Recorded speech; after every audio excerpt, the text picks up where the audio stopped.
ये तो नहीं कह सकता कि हर एक सरपंच मान गया होगा, लेकिन अधिकांश सरपंचों ने हमारी बात मान करके और काम कराने शुरू कर दिए हैं।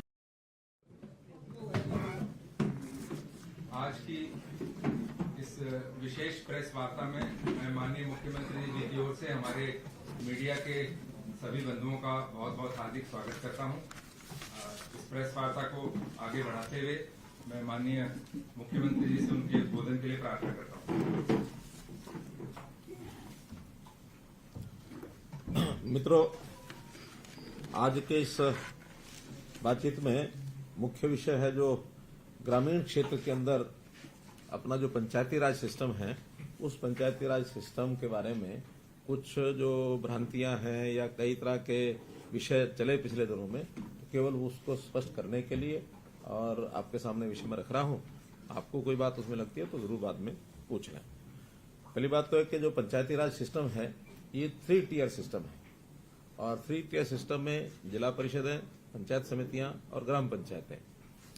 कहीं एक मैसेज ये जाता है कि पंचायती राज में केवल पंचायतें ही आती हैं और पंचायतों में भी केवल सरपंच राज जो होता है वही होता है। तो पहली बात तो ये 3 टियर है। दूसरा, ये सरपंच राज के बजाय पंचायती राज, इस पर चलने का एक सिस्टम, क्योंकि हम इनको अधिक से अधिक ताकतें नीचे ग्राउंड लेवल पर दें, उसके लिए पिछले कुछ सालों से लगातार प्रयत्न कर रहे हैं। जैसा इंटर डिस्ट्रिक्ट काउंसिल के माध्यम से, जिला परिषद के सीओज के माध्यम से, सीओज की नियुक्ति भी हमने आकर की थी, पहले कोई सीओज की नियुक्ति नहीं होती थी, अब सीओज को भी लगाया गया है।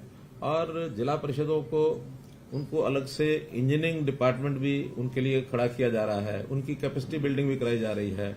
सबसे पहले तो इसमें हमने पिछले दिनों में सीओज और जिला परिषद के चेयरमैन, इनकी बुला करके दिन भर एक मीटिंग की थी और उसमें कुछ बातें और हमने आगे बढ़ाई है।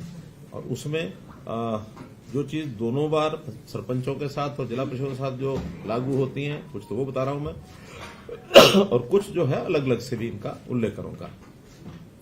जैसे एक तो जब से चुनाव हुआ लगभग 1 क्वार्टर का समय शेष था, क्योंकि नवंबर में शायद चुनाव हुए थे, दिसंबर आते आते इनका ओथ हुई थी, तो जनवरी से लेकर और मार्च तक ही काम के समय बचते थे। फिर भी हमने जो एसएफसी का लास्ट क्वार्टर का पैसा है उससे भी ज्यादा पैसा, कुल 1100 करोड़ रुपया इनको एलोकेट किया था तीनों को, जिसमें जिला परिषदों का 110 करोड़ रुपया था और पंचायत समिति का 165 करोड़ रुपया और पंचायतों का 850 करोड़ रुपया। तो ऐसा ये 1100 करोड़ रुपए की राशि हमने भेजी थी। इस राशि को एसएनए अकाउंट उसके अंदर जमा कराया गया था। एसएनए अकाउंट एक ज्वाइंट अकाउंट होता है और उस ज्वाइंट अकाउंट में से ही और ये लोग अपने अपने काम के हिसाब से उसमें से पैसा ये निकाल सकते हैं। जो काम हो जाएंगे या जिनके टेंडर हो जाएंगे उसका पैसा उसमें रिजर्व हो जाता है। और उसमें जिला परिषदों को हमने कई जो उस दिन निर्णय किए हैं, पहला तो हर जिला परिषद का अलग से अपना कार्यालय होगा, 22 के 22। अभी कहीं एडीसी कार्यालय में बैठते थे, कभी डीसी कार्यालय में 2 कमरे होते थे, कहीं कहीं कोई किराया पर लेकर रखते थे, लेकिन हमने हर एक जिला परिषद का अलग से कार्यालय हो, सीओ वहां सरकारी अधिकारी बैठेगा और जिला परिषद चेयरमैन, वाइस चेयरमैन, उनका अपना एक वहां सिस्टम होगा, मीटिंग्स वहां करेंगे, उनका स्टाफ वहां बैठेगा। तो ये सारा एक विषय किया गया है। इंजीनियरिंग विंग की जैसे मैंने बताई उसका गठन किया जाएगा। कर्नाटक में इसका बहुत अच्छा उदाहरण है जिला परिषदों का, वहां अच्छी सशक्त हैं और हमने ये भी किया है कि कुछ प्रतिनिधि जिला परिषद का, एक आध आदमी, एक आध पंचायत समिति का, सरपंचों में से भी, और कुछ हमारे अधिकारी जहां जहां पंचायती राज सिस्टम अच्छा है उसको अध्ययन करने के लिए भी जाएंगे, ताकि वहां क्या अच्छा है उसको बेस्ट प्रैक्टिस जो भी हैं देश भर में उनको अडॉप्ट करेंगे। ये हमने तय किया है। जिला परिषद को हमने जो कुछ काम उनको जिम्मे लगा दिए हैं, जिसमें जिला परिषद बस क्यू शेल्टर्स, ई लाइब्रेरीज और शिवधाम योजना के अंतर्गत जो शमशान घाट और कब्रिस्तान के जो 4 काम हमने तय किए हैं वो सब, इसी प्रकार से खेत खलियान योजना के अंतर्गत जो 5 क्रम के रास्ते हैं उनको भी अब जिला परिषद ही पक्का करेंगी। पहले अब ये 5 क्रम के जो रास्ते थे, 5 क्रम के तो हैं मार्केटिंग बोर्ड के, 4 क्रम या इससे नीचे के ये जिला परिषद करेंगी। और मार्केटिंग बोर्ड की जो सड़कें हैं उनकी मेंटेनेंस, रिपेयर ये जिला परिषद करेंगी। हर ब्लॉक में 5 बड़े गांव जिनकी सबसे ज्यादा आबादी है या 10,000 के आबादी के सब गांव, अगर वो 5 से ज्यादा भी हैं ब्लॉक में, तो वो भी उसके अंदर स्ट्रीट लाइट लगाने की जो व्यवस्था है ये जिला परिषद के द्वारा कराई जाएगी। ग्रामीण क्षेत्र में पीएचसी, स्कूल मरम्मत का कार्य ये भी जिला परिषदें करेंगी। आंगनवाड़ी भवन तथा उसका रखरखाव, मिड डे मील योजना की मॉनिटरिंग और इसका फीडबैक ये भी सब जिला परिषद के जिम्मे लगाया है। स्वच्छता अभियान के अंतर्गत भी जैसे शहरों में म्यूनिसिपैलिटीज कराती हैं, वैसे जिला परिषद घर घर कूड़ा एकत्र करने की प्रक्रिया वो भी उनके माध्यम से शुरू कराई जाएगी। सॉलिड वेस्ट मैनेजमेंट के तहत बायोडिग्रेडेबल, नॉन बायोडिग्रेडेबल कूड़े को जो अलग अलग उसका निष्पादन करना है, सेग्रीगेशन करना है, वो भी उनके द्वारा कराया जाएगा। इस प्रकार से ग्रामीण क्षेत्र में जो स्वच्छता व्यवस्था का जो बड़ा काम है ये जिला परिषदों के माध्यम से और इसको इनिशिएट किया जाएगा। और अब हम हर महीने में जिला परिषद के जो सीईओज हैं और चेयरमैन हैं उनकी मीटिंग अलग अलग से होगी और हर 3 महीने में एक ज्वाइंट मीटिंग इनकी हुआ करेगी ताकि इनके काम का एक मूल्यांकन ये समय समय पर लगातार हम करते रहें, क्योंकि हम चाहते हैं कि जो काम अभी तक यानी प्रदेश सरकारों के डिपार्टमेंट्स के माध्यम से ही इनिशिएट किए जाते थे, लेकिन इकाइयां बहुत हैं, 6,220 पंचायतें हैं, 150 के लगभग ब्लॉक्स हैं, 22 हमारी जिला परिषद हैं, तो इतने बड़े इकाइयों के काम को डिसेंट्रलाइज करके जितना ज्यादा कराएंगे उतना सेवाओं का लाभ जनता को अधिक मिलेगा। इसी प्रकार एक हमारी पंचायत समिति को लेकर के भी अलग से बैठक होनी है, उनको भी कुछ काम जो हमने विचाराधीन है लेकिन फाइनल करेंगे तो आपको बताएंगे। अभी तो सरपंच, क्योंकि सरपंचों का जब चुनाव हुआ उस समय भी कुछ बातें हमने घोषित की थी। एक विचार ऐसा इस बार बना था कि ये सारे काम जनता के जो लिए काम किए जाते हैं उनको अधिक से अधिक पारदर्शी बनाना और जो काम ठीक न करे उसको जवाबदेह बनाना, इसका भी हमने एक अभियान लिया है। जितना पैसा हम भेजेंगे, अब चूंकि टेक्नोलॉजी का जमाना आ गया है तो टेक्नोलॉजी से हर चीज को मॉनिटर भी किया जा सकता है। वो समय अब खत्म हो गया कि जब कोई प्रधानमंत्री भी ये कहता था कि 1 रुपया ऊपर से भेजा जाता, नीचे 15 ही पैसे पहुंचते हैं। अब तो टेक्निकली 1 रुपया अगर भेजा जाएगा तो 1 ही रुपया खाते में नीचे जाएगा, बीच में कोई स्कोप नहीं है उसमें से कोई एक भी पैसा निकाल ले। तो इसलिए उस पारदर्शिता को लाने के लिए ई टेंडरिंग की व्यवस्था हमने शुरू की थी और ई टेंडरिंग की व्यवस्था में एक लिमिट, जो कि पहले तो तकरीबन बड़ी राशि का काम सरपंच ई टेंडरिंग के बनाई करवाते थे, लेकिन इस बार एक लिमिट लगाई थी हमने पहले तो 2 लाख रुपए की, कि 2 लाख रुपए से नीचे के जो काम हैं वो लोग कोटेशन के आधार पर करा सकते हैं, 2 लाख या इससे ऊपर के काम सारे ई टेंडरिंग पर होंगे। अब थोड़ा विवाद हुआ कि नहीं 2 लाख रुपया बहुत कम है, इससे तो शायद एक गली भी नहीं बनती है, फिर हमें अलग अलग से छोटे छोटे काम कराने पड़ते हैं। उनकी मांग को ध्यान में रखते हुए, मांग तो बहुत ज्यादा थी लेकिन हमने सब विचार विमर्श करने के बाद बहुत से सरपंचों से अलग अलग भी बात हुई, जनता के लोगों से भी बात हुई। सो फॉर सो अभी 2 दिन पहले हिसार में किसानों का एक मेला था, कृषि मेला। कृषि मेला में लगभग 10,000 से ऊपर संख्या थी जहां मेरा संबोधन हुआ और मैंने खुल करके पूछा, मैंने कहा ये ई टेंडरिंग के विषय में हमको जो हमारा स्टैंड है ठीक है कि नहीं है, तो सब ने हाथ खड़े करके और खूब तालियां बजाकर कहा कि ये बहुत अच्छा स्टेप है, इससे भ्रष्टाचार भी रुकेगा, पारदर्शिता भी होगी, काम करने वाले लोगों को, नए लोगों को भरने का भी अवसर मिलेगा, वरना तो वही फिर अपने अपने लोग और घूम घाम के उन्हीं को काम मिलता वही करते हैं, दूसरे नए आदमी को आने का अवसर मिलता नहीं है। तो ई टेंडरिंग के कई फायदे हमारे हैं।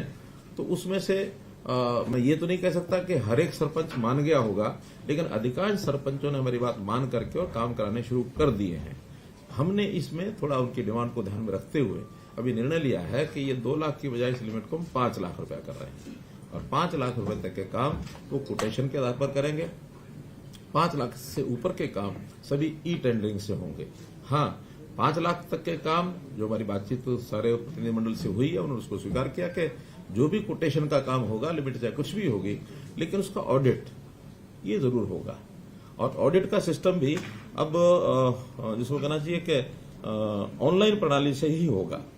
ऑनलाइन प्रणाली से ही उसके जो एस्टीमेट हैं वो तैयार किए जाएंगे, ऑनलाइन उसकी एमबी भरनी होगी, बिल भी अपलोड होंगे, भुगतान जो है वो भी एक कॉमन पोर्टल से होगा। विषय आएगा रेट का। रेट्स दो प्रकार के ये प्रचलित हैं। एक है HSR rates, Haryana scheduled rates. दूसरे हैं DC रेट्स। लोकल लेवल पर DC रेट शायद इसीलिए बनाए गए हैं कि हर जिले में इस प्रकार की चीजों के रेट थोड़ा डिफर करते हैं। चाहे रेत का रेट है, चाहे ईंटों का रेट है, चाहे मानो टाइल्स का रेट है, क्योंकि जो बल्कि मटेरियल होता है उस रेट को वहां के लोकल परिस्थिति के हिसाब से रखना पड़ता है। उसका फ्रेट कितना लगता है, कितनी दूर से लाना पड़ता है, इसलिए एक ही रेट नहीं रखा जा सकता। जहां ईंटें बनती हैं वहां थोड़ी सस्ती मिलेंगी, जहां ईंटें बनती ही नहीं है, दूर से आती हैं, तो स्वाभाविक है ईंट के रेट से एक बहुत बड़ा प्रतिशत उसका फ्रेट में जाएगा। यही स्थिति मिट्टी की, रेत की, इंटरलॉकिंग टाइल्स की, कभी कभी मजदूरी भी अलग अलग होती है। कुछ स्थानों पर मजदूरी सस्ती होती है, कहीं कहीं NCR एरिया में मजदूर महंगा मिलता है, तो उन रेट्स का थोड़ा डिफरेंस ये हमेशा रहता रहा है। इसमें अब उनकी मांग क्या थी कि इन रेट्स को रियल लेवल पर लाया जाए जो मार्केट रेट है। हमने निर्णय करके उनको बता दिया है कि कुछ आइटम्स, खास करके जैसे इंटरलॉकिंग आइटम्स हैं या ईंटें हैं, जो एक स्टैंडर्ड कुछ तय किया जा सकता है उसका, इसका रेट कंट्रैक्ट करेंगे हर जिले का। ब्लॉक का है, जिले का सर, जिले का है सर।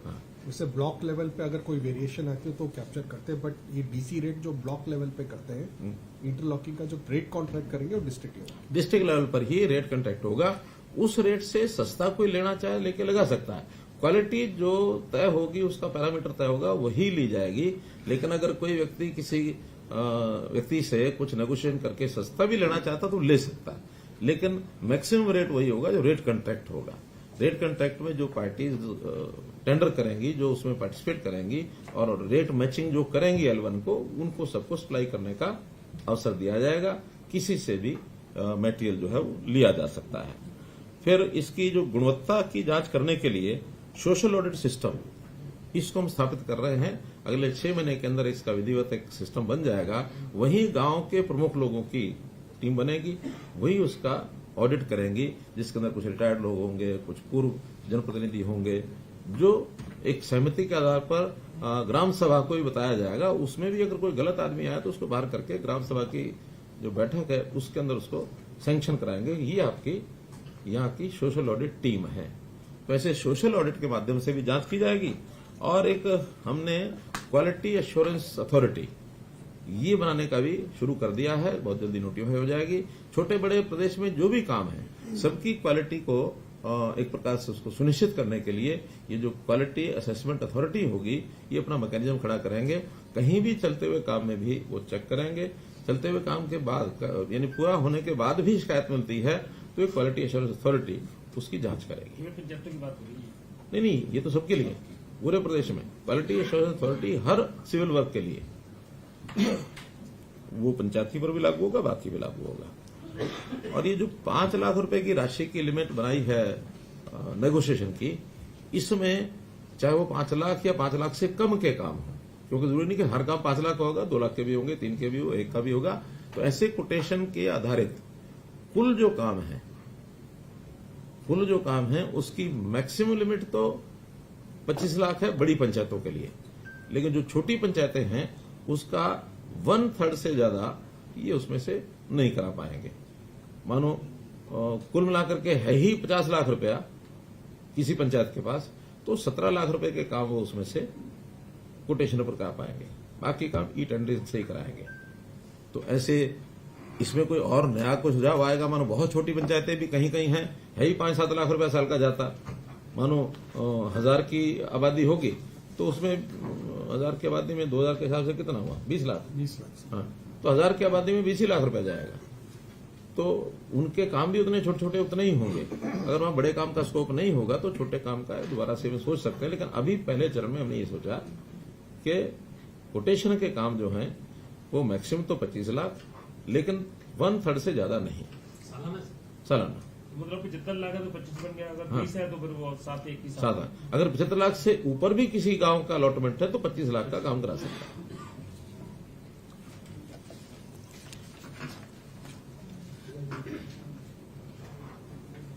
भाई ये 1/3 नहीं है, हमारे निर्णय में ये 50% है। 50%। 50 यानी 50%। 50 में 25 आप बताइए 50%। तो 20 का 10 कर सकते हैं। हाँ 20 का 10 कर सकते हैं, 50 का 25 कर सकते हैं। Whichever is lower, sir. Which is lower, which is lower यानी अगर मान लो 1/3 के हिसाब से 30 होता तो 10 कर सकते हैं, लेकिन 50 होता तो 15 कर सकते हैं। थोड़ा लिमिट बढ़ जाती है इससे। 50% हो गया। 50।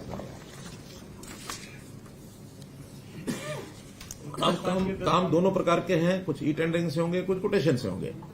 ई टेंडरिंग के जो काम होंगे उसकी क्वालिटी, उसका बाकी सब कोई भी शिकायत आएगी उसकी क्वांटिटी क्वालिटी में किसी प्रकार की, उसकी जिम्मेवारी अधिकारी की होगी जो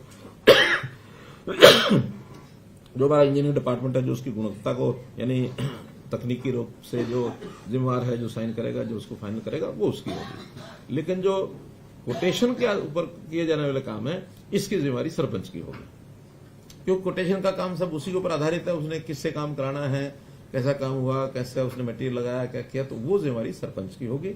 इसलिए अब सोचना सरपंच ने और पंचायत ने है कि हम अपने इस काम को कोटेशन के आधार पर भी कराएं या ई टेंडरिंग में ही जाएं, जैसा उनको ठीक लगेगा।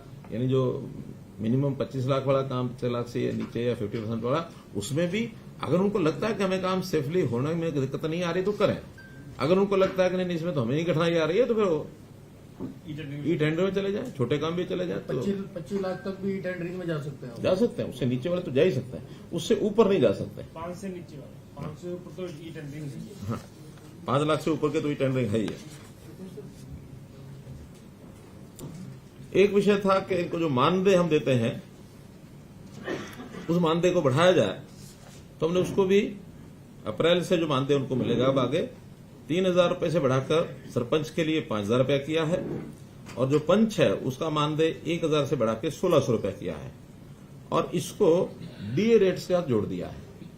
यानी जो बेसिक 3,000 और 1,000 है, इसके ऊपर डीए, जैसे आज की डेट में वैसे तो डीए 40-42% ही है, 42%। हाँ, तो 42% के हिसाब से तो ये बनता 4,200 रुपया, लेकिन अभी हमने उसको 5,000 कर दिया है। इसी प्रकार से 1,000 का भी वो 1,400 बनता, उसको 1,600 कर दिया। तो ये डीए बढ़ते बढ़ते 60% से जब ऊपर हो जाएगा, तब उनका उस डीए के हिसाब से जो उचित होगा वो फिर 5,000 से भी ऊपर वो जा सकते हैं सरपंच, और ये 1,600 रुपए से भी ऊपर जा सकते हैं। As per calculation of DA ये इनके रेट हर 6 महीने के हिसाब से वो बढ़ते जाएंगे।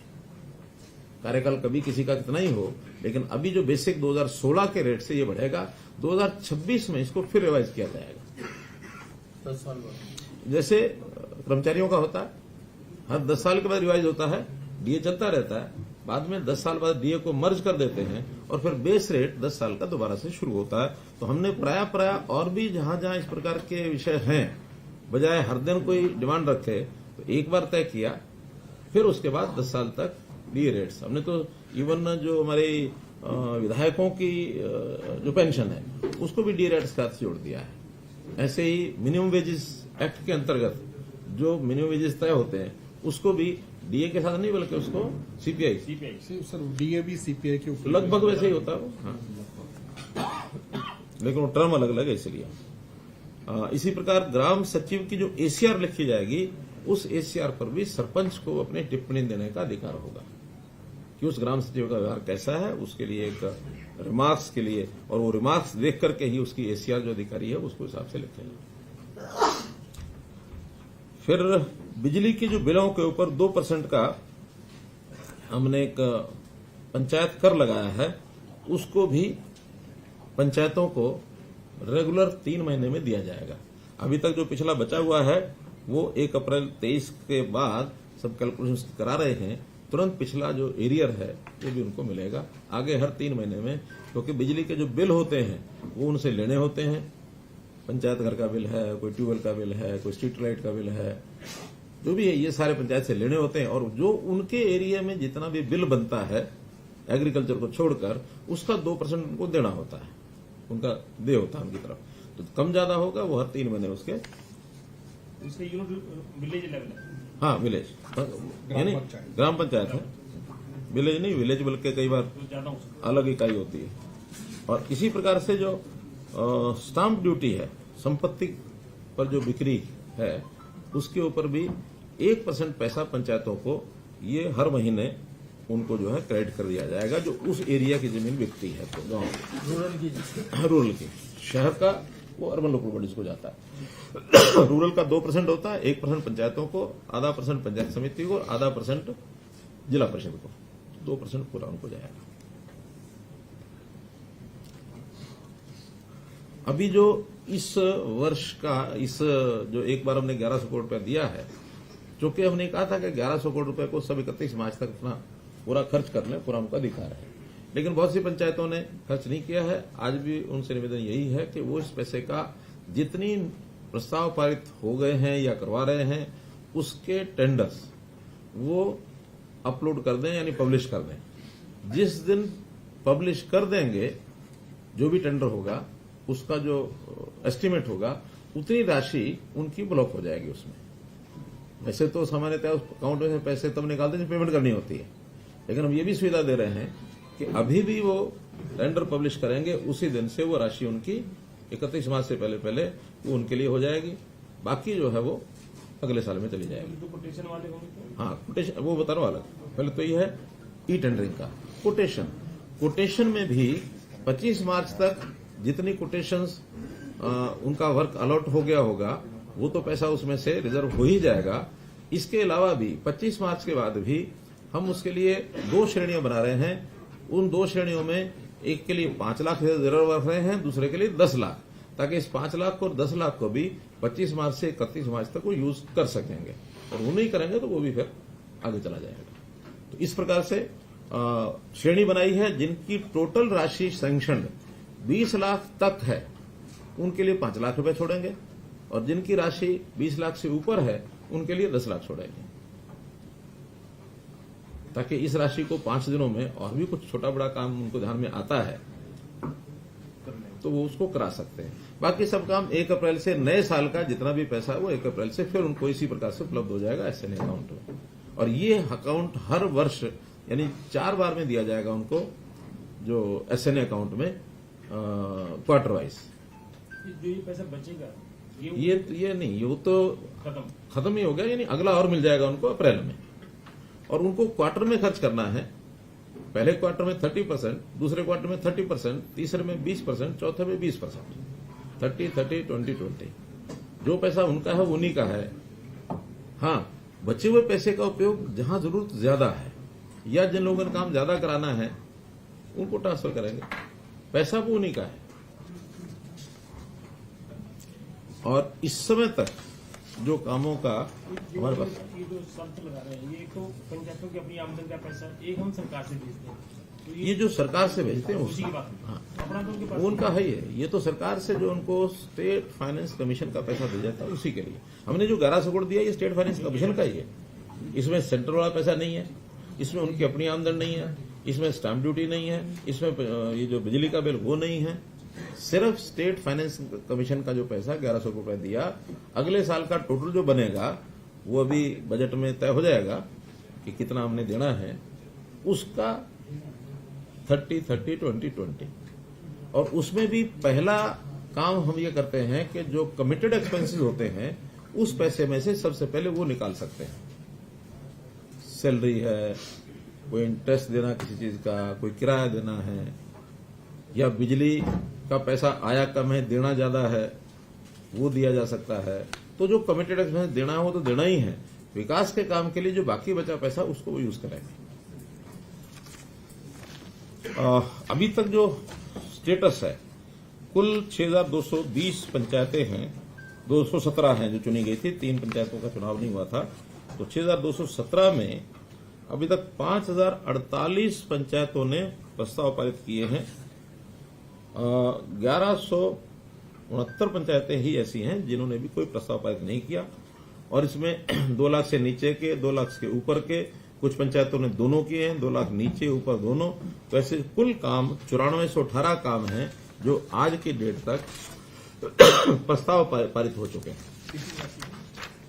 राशि का इसमें अभी मेरे पास नहीं आया है, लेकिन 1100 कुछ बता रहे पंचायतें हैं 6,217, नहीं जिनने नहीं दिया। प्रस्ताव डाले जिन्होंने प्रस्ताव डाले 5,048। सर इसकी एस्टिमेट बनती है प्रस्ताव के बाद। हाँ, पहले प्रस्ताव पास होता है, फिर उसका एस्टीमेट बनता है। एस्टीमेट के बाद फिर एडमिनिस्ट्रेटिव अप्रूवल होता है। अब तो 1500 ही बच गई मतलब जिन्होंने 1100 कुछ है 1100 69 हैं जिन्होंने अभी प्रस्ताव डाला नहीं है। लेकिन चूंकि अभी तक कुछ लोग हो सकता है इस निर्णय के इंतजार में हो, कितना होगा कितना नहीं होगा। आज निर्णय कर दिया है, अब इसके बाद भी अभी 14 दिन का समय और 15 दिन का समय शेष है। आज 15 तारीख ही है, 15 है, तो आज 16 दिन अभी शेष हैं। इसमें भी ये लोग डाल सकते हैं, तो इसके लिए इनका आह्वान है कि इसको डालना ही चाहिए। तो इस प्रकार से ये सारा विषय हुआ है।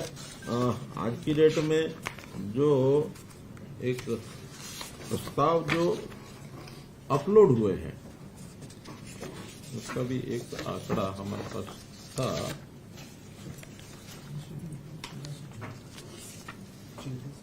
नहीं, 991 प्रस्ताव इसमें से अपलोड हो चुके हैं। एडमिनिस्ट्रेटिव अप्रूवल भी लगभग 1400 की हुई है। ये अब डले हैं, तो अब 991 डले, इसमें 7 दिन का 15 दिन का अमाउंट के हिसाब से टाइम होता है।